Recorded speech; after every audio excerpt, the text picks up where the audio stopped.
Magluluto ako ng sinigang na ulo ng salmon. Ayan. 3 peraso yan, ulo ng salmon. Nilagyan kong kamatis, sibuyas, luya, paminta.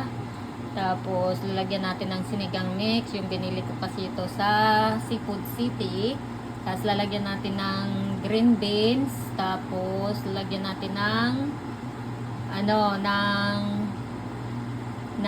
yung lettuce na yung isang lettuce na sinasabi, yung parang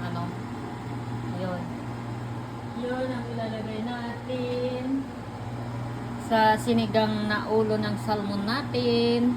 Ulam ko to bukas na kasi kumain na ako ng lunch. Late na nga ako kumain ng lunch, alas 2 na yata ako nakapag-lunch kasi nag-gym ako, tapos pumunta akong Walmart. Inantay ko pang maluto yung chicken ng alaga ko. So, ayun.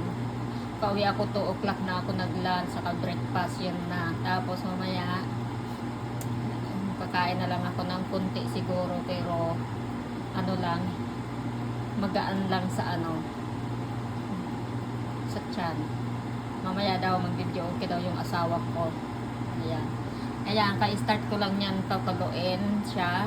Ayan. So, maya-maya mag-shower na ako. Nagpapahinga lang ako konti kasi naglinis na naman ako ng bahay. 2 beses na ako naglilinis sa isang araw dahil sa mga pusa kong to. Ayan. Pag na yan, kumulo na, lagay ko na yung sinigang mix. Tapos pag kumulo ulit, lagay ko na yung gulay. Tapos na. Bye guys, have a nice day.